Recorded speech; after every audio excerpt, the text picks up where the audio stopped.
Apa kabar semua? Assalamualaikum, salam sejahtera dan salam perpaduan dari cikgu untuk semua anak murid cikgu yang berada di luar sana. Cikgu mengharapkan dan mendoakan supaya kamu semua berada dalam keadaan yang sihat. Syukur Alhamdulillah, cikgu juga berada dalam keadaan yang sihat. Baiklah, pada hari ini cikgu akan mengajar bahasa Melayu tahun 4. Cikgu akan mengajar kamu semua dengan mata pelajaran bahasa Melayu tahun 4. Sebelum itu, silalah ambil dulu dari beg kamu buku bahasa Melayu tahun 4 dan bukalah pada muka surat 164. Baiklah, apakah yang terdapat dalam muka surat 164 buku bahasa Melayu tahun 4? Marilah sama-sama kita tengok.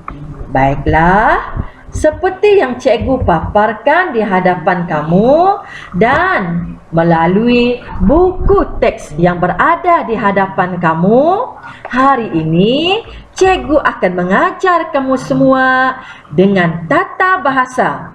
Dan tajuk kita hari ini adalah pengusaha rumpai laut. Tajuk kita hari ini adalah pengusaha rumpai laut.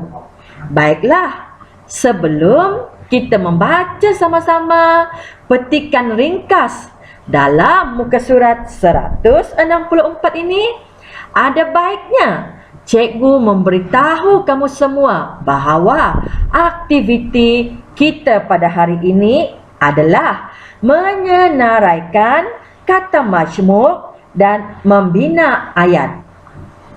Hari ini aktivitinya adalah yang pertama, menyenaraikan kata majmuk, dan yang kedua, membina ayat daripada kata majmuk tersebut. Apakah dia kata majmuk? Sebelum cikgu memberitahu kamu apakah dia kata majmuk, marilah bersama-sama cikgu kita baca dahulu petikan ringkas dalam muka surat 164 dengan tajuk pengusaha rumpai laut.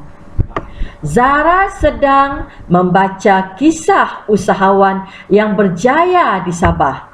Seperti yang kita tahu kan, negeri Sabah kaya dengan rumpai laut. Yang mana rumpai laut ini mempunyai banyak khasiat dan vitamin. Baiklah, kita baca satu persatu. Apakah petikan ringkas yang terdapat dalam pengusaha rumpai laut ini? Petikan yang pertama berbunyi, Encik Syah, pengusaha rumpai laut Bumi Putra. Sebagai setiausaha Persatuan Pengusaha Rumpai Laut di Semporna Sabah, beliau juga diberi tanggungjawab untuk membantu penduduk yang berminat dalam perusahaan ini. Pada perenggan yang pertama ini, kita diberitahu bahawa Encik Syah seorang pengusaha rumpai laut Bumi Putra, dan beliau juga adalah sebagai seorang setiausaha Persatuan Pengusaha Rumpai Laut yang berada di Semporna Sabah. Beliau juga diberi tanggungjawab untuk membantu penduduk yang berminat dalam perusahaan rumpai laut ini. Itu untuk perenggan pertama, dan kita diberikan dengan perkataan tanggungjawab. Apakah tanggungjawab ini? Nanti cikgu terangkan kepada kamu. Baik, perenggan yang kedua. Pada awalnya, beliau hanya mengusahakan kawasan seluas 10 hektar dengan 5 orang kaki tangan. Semua pekerjanya warga negara Malaysia. Beliau berasa yakin untuk membesarkan perusahaan tersebut setelah mendapat kerjasama daripada Lembaga Pemasaran Pertanian Persekutuan atau lebih dikenali sebagai FAMA. Pada rangkap yang kedua ini, kita sama-sama diberitahu bahawa Encik Shah pada mulanya mengusahakan kawasan seluas 10 hektar dengan 5 orang kaki tangan sahaja. Yang mana kelima-lima orang kaki tangan ini adalah warga negara Malaysia. Dan beliau berasa yakin yang mana beliau ini adalah Encik Shah. Encik Shah berasa yakin bahawa beliau dapatlah membesarkan perusahaan tersebut setelah mendapat kerjasama daripada Lembaga Pemasaran Pertanian Persekutuan atau lebih dikenali sebagai FAMA, dan kita diberikan dengan perkataan kaki tangan. Sekejap lagi cikgu akan terangkan apakah dia maksud tanggungjawab dan kaki tangan yang diberikan kepada kita. Seterusnya, pada rangkap yang terakhir, produk rumpai laut keluarannya telah berjaya menembusi pasaran antarabangsa.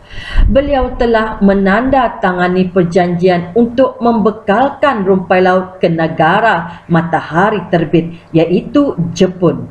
Kini anaknya secara sukarela telah mengikut jejak langkahnya, menceburkan diri dalam bidang berkaitan rumpai laut. Yang mana dalam petikan ketiga ini kita diberitahu bahawa sekarang produk rumpai laut Encik Shah telah berkembang maju sebab telah menembusi pasaran antarabangsa, iaitu negara Jepun, dan kini perusahaan rumpai lautnya telah diikut jejak oleh anaknya secara sukarela. Dan kita diberikan dengan perkataan tanda tangan serta kerjasama. Baiklah, sebelum cikgu menerangkan keempat-empat, apakah dia makna tanda tangan, kerjasama, kaki tangan dan tanggungjawab, ada baiknya cikgu menerangkan kepada kamu apakah dia maksud kata majmuk. Sebab cikgu dah janji awal-awal tadi kan, cikgu akan terangkan maksud kata majmuk. Baiklah, seperti yang kamu nampak pada paparan di hadapan kamu, sebab cikgu tolong kamu, cikgu bantu kamu supaya kamu lebih memahami apakah kata majmuk. Apakah itu kata majmuk? Kata majmuk adalah dua kata dasar atau lebih yang dirangkaikan untuk membawa makna yang tertentu. Maksudnya, kata majmuk itu mempunyai dua kata dasar. Dua perkataan lah yang senangnya. Dua perkataan atau dua kata dasar atau lebih. Yang mana kedua-dua kata dasar ini akan dicantumkan menjadi satu perkataan yang membawa makna yang tertentu. Kata majmuk bertindak sebagai satu unit walaupun lazimnya ejaannya terpisah. Ada juga kata majmuk ini terpisah tetapi membawa maksud satu sahaja maksudnya. Okey, nanti cikgu terangkan apakah contoh-contohnya. Kemudian kata majmuk ni terbahagi kepada dua, iaitu kata majmuk terpisah dan kata majmuk tercantum. Baiklah, sama-sama kita tengok. Cikgu berikan kepada kamu contoh kata majmuk terpisah. Kan kata tadi kan dia kata cikgu beritahu kamu kan, Kata majmuk adalah dua kata dasar atau lebih yang dirangkaikan untuk membawa makna yang tertentu. Dan kata majmuk bertindak sebagai satu unit walaupun lazimnya ejaannya terpisah. Seperti yang kamu nampak pada contoh kata majmuk terpisah. Ada dua kata dasar kan? Contohnya yang pertama, guru besar. Tetapi dimajmukkan menjadi guru besar. Kalau nak kita bandingkan, guru tu maksudnya guru, besar itu maksudnya besar. Tetapi bila kita majmukkan menjadi guru besar, satu makna saja. Seorang ketua yang memerintah mentadbir di sekolah rendah yang diberi nama guru besar. Itu maksudnya. Yang kedua, contoh kata majmuk terpisah, campur tangan. Campur tu maksudnya lain kan, tangan maksudnya lain kan, tapi kita majmukkan menjadi campur tangan dalam satu makna. Makna campur tangan ni maksudnya serta dalam sesuatu, ikut dalam sesuatu, dalam menyelesaikan sesuatu masalah. Itu maksudnya campur tangan. Yang ketiga, alat tulis. Satu perkataan alat, kemudian tulis, kita majmukkan menjadi alat tulis yang mempunyai satu makna, iaitu seperti pen, pensel, buku, alat tulis, dan sebagainya.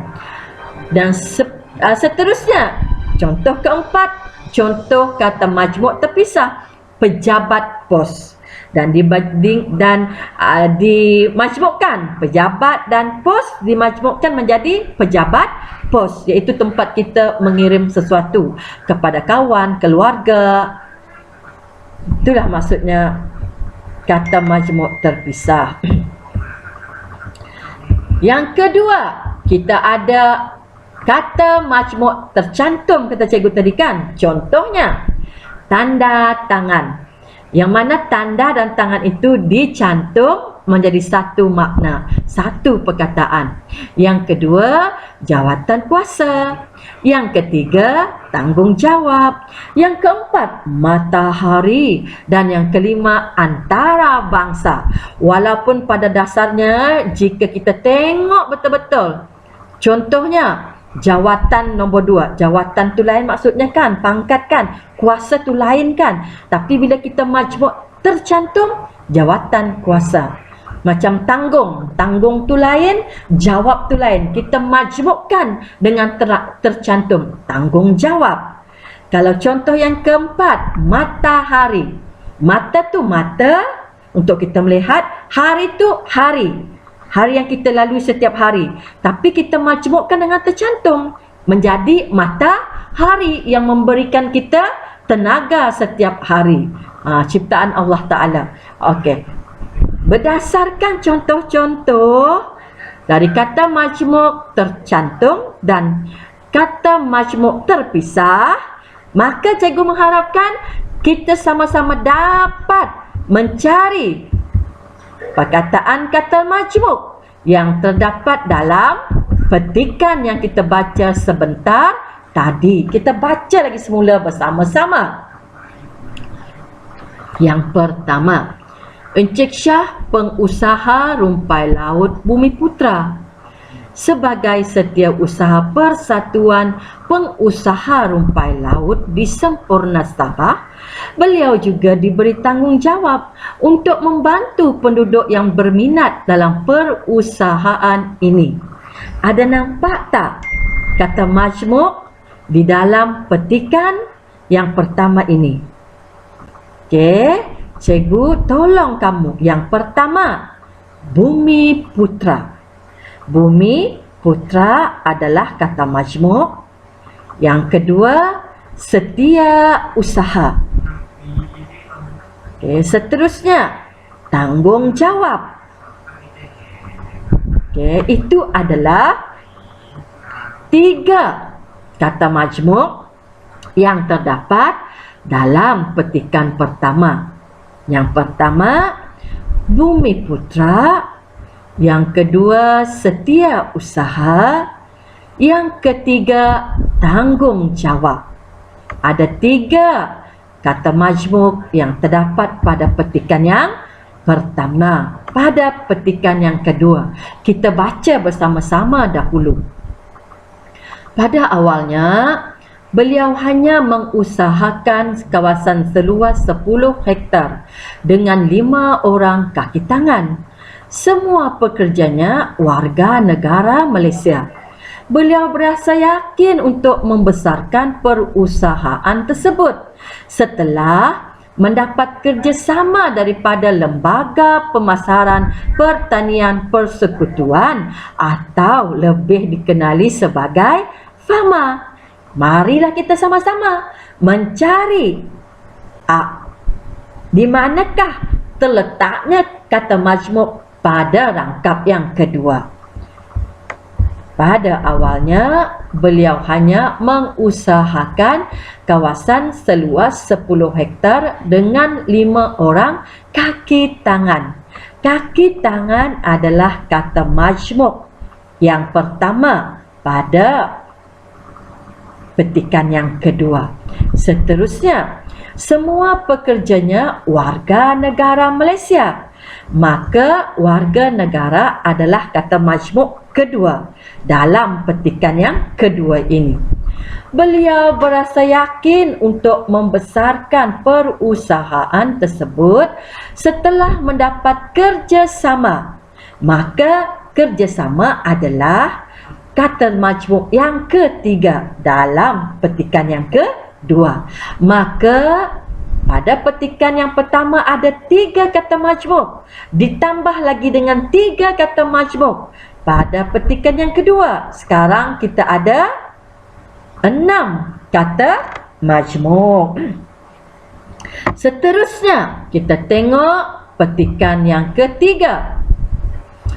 Produk rumpai laut keluarannya telah berjaya menembusi pasaran antarabangsa. Beliau telah menandatangani perjanjian untuk membekalkan rumpai laut ke negara matahari terbit, iaitu Jepun. Kini anaknya secara sukarela telah mengikut jejak langkahnya menceburkan diri dalam bidang berkaitan rumpai laut. Adakah kamu nampak di mana letaknya kata majmuk dalam petikan yang ketiga? Cikgu nampak ada 4 kata majmuk yang terdapat dalam petikan yang ketiga. Kita cari bersama-sama. Produk rumpai laut keluarannya telah berjaya menembusi pasaran antarabangsa. Pasaran antarabangsa kata majmuk pertama dari petikan yang ketiga. Beliau telah menandatangani perjanjian untuk membekalkan rumpai laut ke negara matahari terbit, iaitu Jepun. Menandatangani, tanda tangan, maksudnya menandatangani itu adalah kata majmuk yang kedua.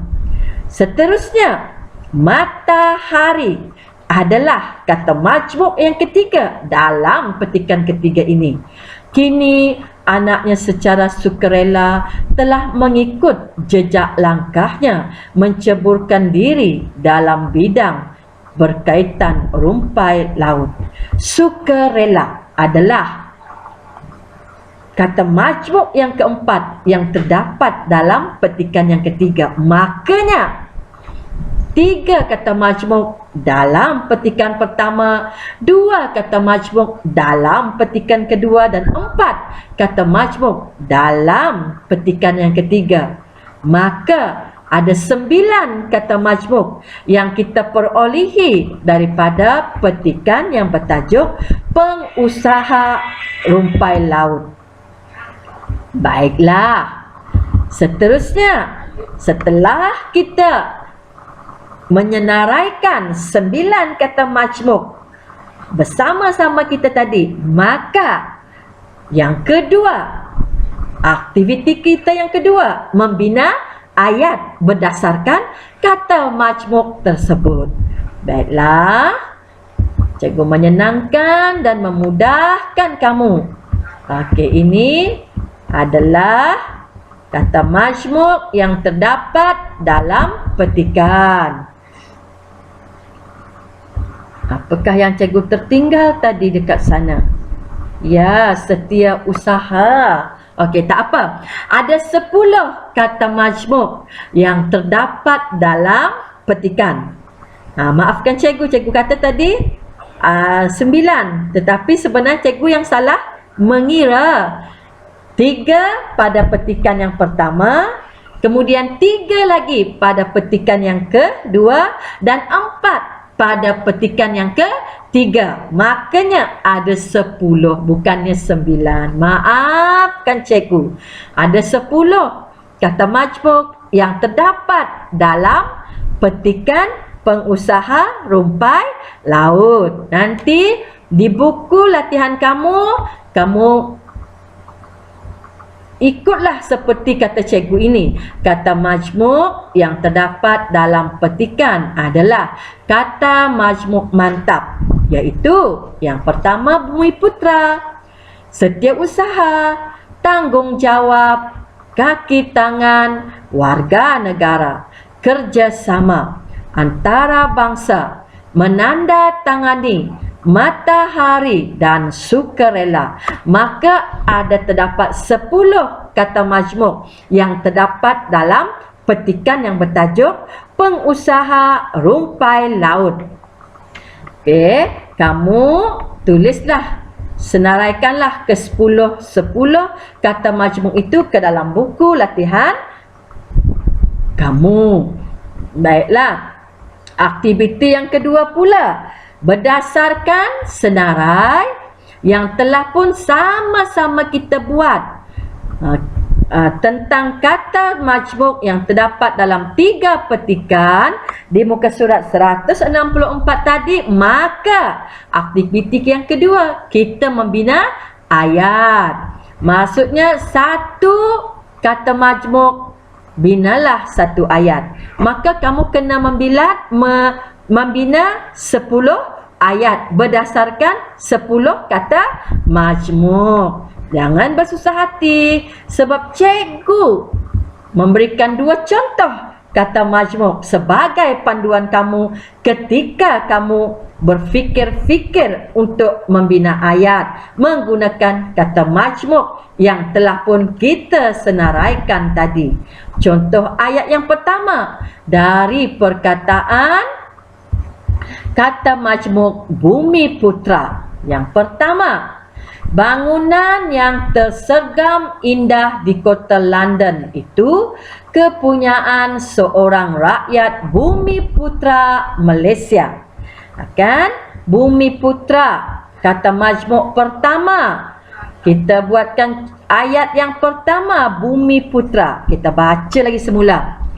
Bangunan yang tersergam indah di kota London itu kepunyaan seorang rakyat Bumiputra Malaysia. Itulah ayat daripada perkataan Bumiputra. Itu contoh daripada cikgu. Kamu boleh membina ayat kamu menggunakan kata majmuk Bumiputra. Okey, yang kedua. Yang kedua, kata majmuk yang kedua, setiausaha. Baiklah, sama-sama kita tengok ayat yang kedua menggunakan perkataan setiausaha. Mary berjaya dipilih memegang jawatan setiausaha Persatuan Bahasa Melayu di sekolahnya kerana dia seorang yang rajin. Dengan menggunakan kata majmuk setiausaha, ayatnya berbunyi, Mary berjaya dipilih memegang jawatan setiausaha Persatuan Bahasa Melayu di sekolahnya kerana dia seorang yang rajin. Bolehkah kamu membina ayat kamu sendiri dengan menggunakan 10 perkataan kata majmuk yang telah cikgu bantu untuk kamu? Cikgu bantu menyenaraikan 10 kata majmuk yang terdapat dalam petikan yang kita sama-sama baca terlebih dahulu dengan tajuk Pengusaha Rumpai Laut. Cikgu mengharapkan dengan contoh yang telah pun cikgu berikan, iaitu contoh kata majmuk daripada Bumiputra dan kata majmuk Setiausaha, besarlah harapan cikgu agar kamu berjaya membina 10 kata majmuk mengikut senarai kata majmuk yang telah pun cikgu bantu dengan menulis di hadapan paparan kamu sekarang. Cikgu ulang sekali lagi, apakah kata majmuk yang terdapat dalam petikan Pengusaha Rumpai Laut? Yang pertama, Bumiputra, Setiausaha, tanggungjawab, kaki tangan, warga negara, kerjasama antara bangsa, menandatangani, matahari, sukarela. Maka lahirlah 2 contoh ayat berdasarkan kata majmuk Bumiputra, iaitu bangunan yang tersergam indah di kota London itu kepunyaan seorang rakyat Bumiputra Malaysia. Dan yang kedua, contoh ayat Setiausaha, Mary berjaya dipilih memegang jawatan Setiausaha Persatuan Bahasa Melayu di sekolahnya kerana dia seorang yang rajin. Maka berdasarkan 2 contoh kata majmuk tersebut dan 10 senarai kata majmuk yang telah pun cikgu senaraikan di hadapan kamu ini, maka besarlah harapan cikgu, kamu binalah 10 ayat kata majmuk yang gramatis. Doa cikgu, tulislah dengan kemas, belajarlah dengan rajin kerana orang yang rajin pasti berjaya. Selamat berjumpa lagi dan jaga kesihatan semua.